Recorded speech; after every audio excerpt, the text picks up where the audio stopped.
O que te destrói não é a maldade do mundo, é a sua necessidade de ser aceito por ele. Estranho, né? A maioria das pessoas passa a vida tentando virar uma pessoa melhor e, sem perceber, vira só uma pessoa mais fácil, mais disponível, mais previsível, mais controlável. Agora pensa comigo, por que alguém respeitaria seus limites se você mesmo vive negociando com eles? Por que alguém levaria a sério o seu "dessa vez é a última", se, no fundo, você tem medo de ser visto como frio, egoísta, ingrato? Repara na armadilha. Você chama de bondade, mas muitas vezes é pânico de perder a aprovação. E aqui vem a promessa direta e urgente.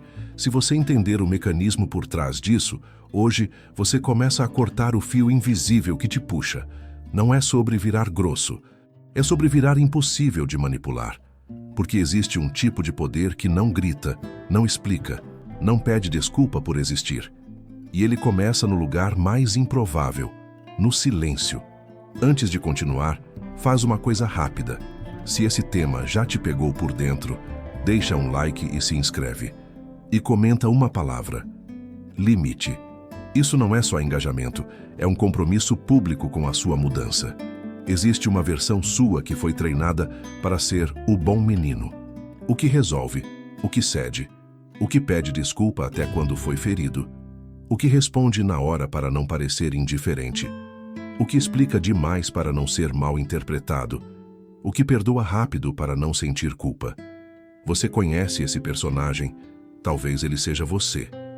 E se eu te dissesse que muita gente não se apaixona por você, nem te admira de verdade, apenas se acostuma com o acesso ao seu tempo, ao seu esforço, à sua energia emocional.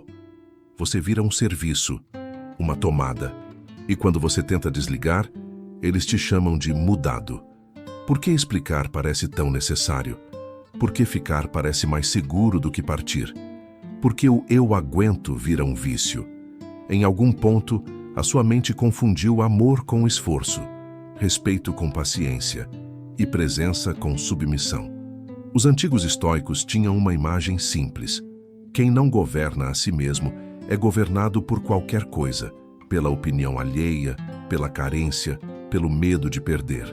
Hoje isso tem outro nome: dependência de validação, um algoritmo emocional, uma fome que nunca termina.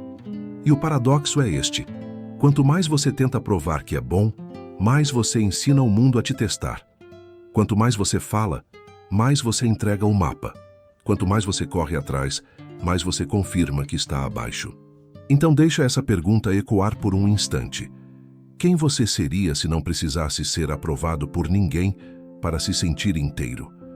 Quase ninguém acorda um dia e decide: vou viver em função do que pensam de mim. Isso é instalado, devagar, como um aplicativo que vem de fábrica e roda em segundo plano. Começa cedo, quando você percebe que carinho às vezes é recompensa, não presença, que elogio vem quando você acerta e silêncio vem quando você incomoda. A criança aprende rápido a fórmula: agradar dá paz, contrariar dá risco. E aí nasce um hábito que parece virtude, mas é sobrevivência: antecipar o desejo do outro para não perder amor. Você já reparou como muita gente não sabe diferenciar ser gentil de ser necessário?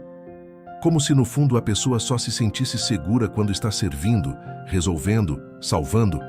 Isso não é caráter, é condicionamento. É o cérebro buscando previsibilidade. E o cérebro ama previsibilidade por um motivo simples: ele prefere um sofrimento conhecido a uma liberdade desconhecida. A validação vira uma moeda.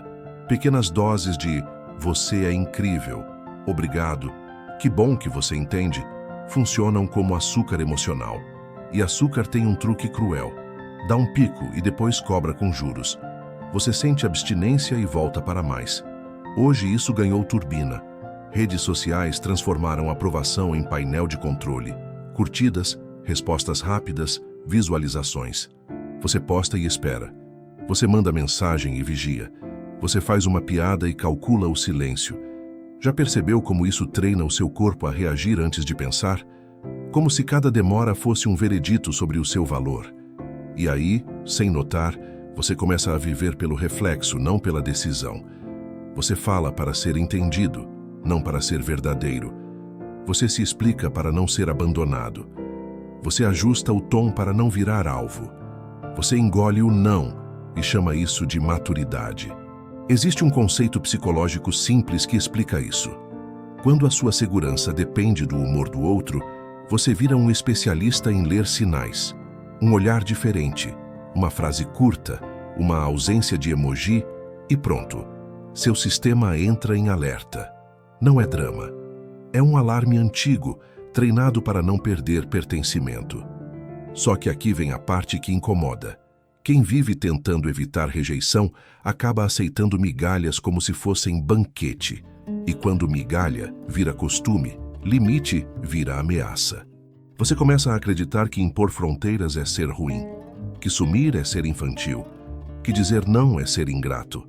Mas deixa eu te perguntar uma coisa que quase ninguém pergunta.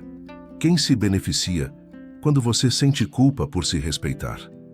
Quem ganha quando você se sente responsável por manter todo mundo confortável? E mais importante, quem você está atraindo toda vez que se anula para não ser mal visto? Se o seu valor não pode depender do aplauso, onde ele deveria morar, e o que exatamente te impede de colocar isso no lugar hoje? Existe uma cena repetida na vida de muita gente, só que com rostos diferentes. Você percebe o sinal, sente aquele aperto discreto, uma frase atravessada, um desrespeito pequeno demais para fazer drama, uma promessa que não se cumpre pela terceira vez. E aí, você faz o que o bom menino faz, dá mais uma chance, só mais uma, só dessa vez. Mas repara no detalhe, quase sempre você não está dando uma chance para o outro, você está dando uma chance para a sua esperança. Para a ideia de que, se você for paciente o suficiente, o mundo finalmente vai te devolver justiça. Só que o mundo não devolve, ele aprende. E quando aprende que você fica, ele testa até onde dá para ir. Hesitação é um tipo de vício silencioso. Não parece vício porque não tem euforia. Tem responsabilidade, empatia, maturidade. Só que por trás dessas palavras bonitas, muitas vezes existe medo. Medo de conflito, medo de ser o vilão da história de alguém, medo de perder o pouco que você já investiu. E aqui entra uma armadilha mental bem conhecida. O cérebro odeia admitir perda. Se você já gastou tempo, amor, energia, dinheiro, conversa, paciência, ele começa a te sussurrar. Agora não dá para sair. Como se continuar fosse recuperar. Como se insistir fosse provar que você não errou. Só que insistir, muitas vezes, é só adiar o luto. Você já notou como algumas pessoas mudam exatamente na medida em que você ameaça ir embora? Elas não mudam por consciência, mudam por escassez. E quando você volta, o velho padrão volta junto. Porque o problema nunca foi falta de explicação, foi falta de consequência. Companheirismo não é ausência de limites, e compaixão não é autoabandono. Tem gente que chama sua paciência de amor porque é conveniente. Tem gente que chama sua tolerância de maturidade porque isso compra mais tempo. E tem gente que só entende a língua que você não quer falar, a língua da retirada. A história está cheia disso. Impérios não caíam porque não eram avisados. Caíam quando as fronteiras eram ultrapassadas e alguém finalmente dizia chega. Na vida pessoal é parecido. Você pode mandar 1000 discursos, mas o que muda a ordem do mundo é o que você para de permitir. E talvez a pergunta mais desconfortável seja esta. Por que você insiste em consertar quem lucra com a sua falta de limite? Por que você acredita que se você amar melhor, o outro vai virar melhor? Isso parece nobre, mas pode ser só uma forma elegante de negar a realidade. O menino interno prefere uma dor conhecida a um vazio temporário. Ele prefere o caos familiar ao silêncio da reconstrução. Porque reconstrução exige um tipo de coragem que quase ninguém treina.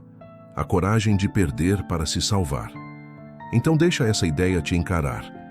E se o seu maior erro não for ter sido enganado, mas ter visto cedo demais e mesmo assim ter ficado? O que exatamente você está tentando provar quando hesita na hora de partir? Se você quer um sinal de maturidade real, Não procure força no peito. Procure no intervalo, no segundo em que você sente vontade de reagir e escolhe não reagir. Porque é nesse espaço minúsculo que nasce o autocontrole, e autocontrole é a forma mais subestimada de liberdade. Os estoicos tinham uma ideia simples e brutal. Você não controla o que acontece, controla o que você faz com o que acontece. Parece frase de livro até você perceber o quanto a sua vida tem sido dirigida por impulsos. Um comentário te arranha e você explica demais. Uma ausência te incomoda e você corre atrás. Uma injustiça te irrita e você explode, exatamente do jeito que esperavam. Quem está no comando nessa hora? Você ou o gatilho? Agora observa o contraste histórico. Um samurai não treinava para vencer brigas. Ele treinava para não ser sequestrado pela emoção no momento decisivo. Monges treinavam silêncio não por timidez, mas para não desperdiçar energia com ruído mental. Atletas de alto nível repetem o mesmo movimento milhares de vezes. Não porque amam repetição, mas porque sabem que, sob pressão, você não sobe para o nível da sua ambição. Você cai para o nível do seu treino. E aqui está o ponto. O bom menino vive sem treino. Ele vive no improviso emocional. Por isso ele negocia com a própria palavra. Diz, nunca mais, e volta. Diz, eu me respeito, e se anula. Ele não é fraco por natureza, ele é indisciplinado por hábito. E disciplina, ao contrário do que te venderam, não é prisão, é a chave da porta. Disciplina é quando você cria regras antes da tempestade, porque na tempestade você vai querer ceder, você vai querer mandar mensagem, justificar, explicar, pedir, consertar. E se você não tiver um código simples, a emoção vai escrever a lei por você. Código simples parece pequeno, mas muda tudo. Eu não respondo no calor. Eu não imploro. Eu não discuto com quem me desrespeita. Eu não fico onde preciso mendigar. Você percebe como isso não é agressivo? É estrutural. É arquitetura interna. E não, isso não te torna frio. Te torna previsível para você mesmo e imprevisível para quem tenta te puxar por cordas invisíveis. A maioria das pessoas não tem medo da sua raiva. Elas têm medo da sua consistência, porque consistência transforma limites em realidade. Então faz um experimento mental. Se hoje você parasse de negociar com a sua palavra, o que mudaria primeiro? Seu trabalho, seus relacionamentos, sua família ou o jeito como você se enxerga no espelho? E quando você finalmente tem disciplina, qual é a arma silenciosa que nasce junto com ela? Existe um tipo de coragem que quase ninguém reconhece porque ela não tem aplauso. A coragem de ficar em silêncio quando você poderia se defender. Não por medo, por escolha. Porque a maioria das pessoas fala para aliviar a ansiedade, não para dizer a verdade. E quem te manipula sabe disso. Ele só precisa te provocar o suficiente para você entregar o mapa, seus gatilhos, suas inseguranças, suas justificativas, suas contradições. Repara como explicar demais virou um reflexo moderno. No trabalho, você manda áudio longo para não parecer incompetente. Na família, você argumenta por horas para não ser chamado de ingrato. Em relacionamentos, você se justifica para não parecer frio. Mas deixa eu te perguntar, quando foi que a sua existência virou um tribunal? Quando foi que eu escolhi isso passou a precisar de autorização? O silêncio estratégico não é sumir, é recusar o jogo. É entender que nem toda acusação merece resposta e nem toda provocação merece presença. Os antigos chamavam isso de domínio. Hoje, a psicologia chamaria de regulação emocional. Na prática, é a mesma coisa. Você não entrega sua mente como refém. E o mais curioso é que o silêncio não é vazio. Ele é um teste. Quem te respeita vai perguntar com cuidado. Quem te usa vai aumentar a pressão. E é aí que muita gente falha, porque confunde paz com submissão. Você já percebeu como certos comportamentos só aparecem quando você começa a ficar mais quieto? Como algumas pessoas passam a te chamar de arrogante exatamente no dia em que você para de se explicar. No ambiente profissional, isso vira uma arma limpa. Em vez de responder imediatamente, você respira e pergunta: o que exatamente você precisa? Em vez de correr para provar valor, você entrega resultado e deixa o barulho morrer sozinho. Em vez de entrar em discussão para ganhar, você decide se aquela conversa compra ou rouba sua energia. Porque presença é um recurso, e quando você distribui presença sem critério, você ensina o mundo a te consumir. Nos relacionamentos, o silêncio estratégico é ainda mais difícil e mais necessário. Às vezes você não precisa convencer ninguém do seu amor. Você precisa observar se há reciprocidade. Às vezes, você não precisa explicar por que doeu. Você precisa ver se a outra pessoa tem maturidade para perceber. Às vezes o seu não é agressão, é higiene. É a forma de preservar o que você está construindo dentro de você. E aqui está a virada. Quando você para de se explicar, você começa a se ouvir. Você para de correr atrás de entendimento e começa a exigir respeito. Você deixa de ser um livro aberto para virar alguém com capa dura. Não por orgulho, por proteção. Agora pensa nisso sem pressa.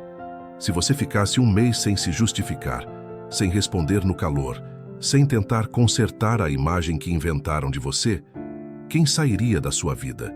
E quem finalmente apareceria de um jeito mais limpo, mais verdadeiro? Você não vira forte no dia em que entende. Você vira forte no dia em que repete. Mudança real não é um discurso bonito. É um conjunto de microdecisões quando ninguém está vendo. É aí que nasce o novo pacto. Não com o mundo, mas com você. O menino interno vivia de urgência. Responder na hora, se explicar na hora, consertar na hora. Só que urgência é a alavanca do controle. Quem dita sua pressa, dita seu comportamento. Quando você troca pressa por intenção, seu cérebro para de correr atrás de alívio e começa a construir direção. Uma regra atravessa séculos. Você não precisa vencer a emoção, você precisa atrasar a ação. Entre sentir e agir, coloque um ritual mínimo. 3 respirações, um copo d'água, eu respondo depois. Essa pausa devolve à liderança a parte do cérebro que decide em vez de reagir. E repetição vira liberdade. Agora, pacto sem estrutura vira promessa vazia. Então aqui vai um método prático, sem teatro, para começar hoje. Primeiro, defina 3 limites inegociáveis. Não são frases bonitas, são comportamentos. Eu não imploro. Eu não tolero desrespeito repetido. Eu não negocio minha palavra. Curto, direto, memorável. Segundo, crie uma resposta padrão para quando tentarem te puxar para o velho papel. Algo neutro e firme. Entendi. Vou pensar. Não funciona para mim.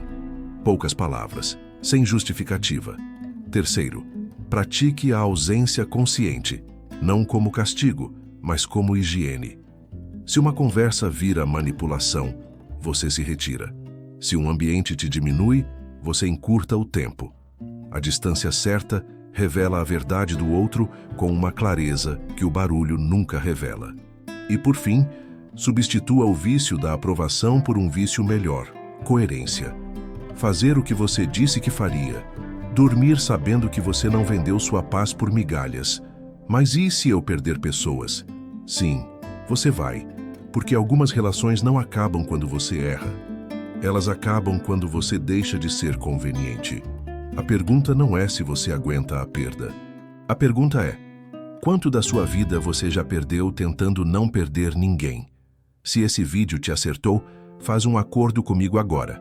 Escreve nos comentários pacto e, em uma linha, diga qual limite você vai parar de negociar a partir de hoje. E se você conhece alguém que vive pedindo permissão para existir, compartilha esse vídeo. Pode ser o empurrão que faltava. No fim, tudo se resume a uma escolha diária. Você quer ser lembrado como alguém bonzinho ou como alguém inteiro?